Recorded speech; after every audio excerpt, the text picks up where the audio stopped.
6. ఇసుకలో గుర్రం మహ్మద్ మరియు అతని అనుచరుడు అబూబకర్ మదీనాకు ప్రయాణిస్తున్నారు. సురకా అనే హంతకుడు వారిని వెంబడిస్తున్నాడు. అబూబకర్ ఆందోళన చెందాడు. కానీ మహ్మద్ అతనికి భరోసా ఇచ్చాడు. బాధపడకు, అల్లాహ్ ఖచ్చితంగా మనతోనే ఉన్నాడు. అకస్మాత్తుగా సొరాకా గుర్రం ఇసుకలో చిక్కుకుంది.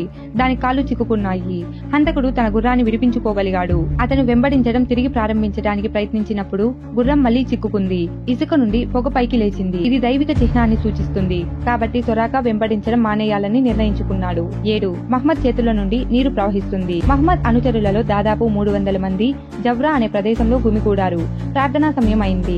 కానీ వారికి అభ్యాంగన స్నానం చేయడానికి నీరు దొరకలేదు. మహ్మద్ వారికి కొంచెం నీరు కూడా దొరకదని చెప్పాడు. వారు కొంచెం నీరు కనుగొన్నారు మరియు అతను తన చేతులను అందులో ముంచాడు. అప్పుడు అతని చేతుల నుండి నీరు ఫౌంటైన్ లాగా ప్రవహించడం ప్రారంభించింది. 8. చనిపోయిన వ్యక్తి మాట్లాడడం. మహ్మద్ అనుచరులలో ఒకరు అకస్మాత్తుగా చనిపోయి పడిపోయారు. మహిళలు గుమిగూడి అతని శవం మీద ఏడ్చారు. ఆశ్చర్యకరంగా చనిపోయిన వ్యక్తి మాట్లాడాడు. వీళ్ళను మౌనంగా ఉండవని చెప్పాడు. తర్వాత అతను మహ్మద్ దేవుని దూత అని ప్రకటించాడు. 9. అద్భుత వైద్యం. మరొక సంఘటనలో ఒక అనుచరుడి కంటిలో బాణం తగిలింది. మహ్మద్ గాయపడిన కంటిపై చేతులు ఉంచి ప్రార్థించాడు. కన్ను నయమైంది మరియు బాణం మాయమైంది. 10. ఆహారం పుష్కలంగా ఉంది. మహ్మద్ తన చేతులతో ఆహారాన్ని ఆశీర్వదించినప్పుడల్లా అది గుణించేది. ఒకసారి ఆయన 100 మందికి పైగా అనుచరులకు ఒకే కప్పు పాలు తినిపించాడు.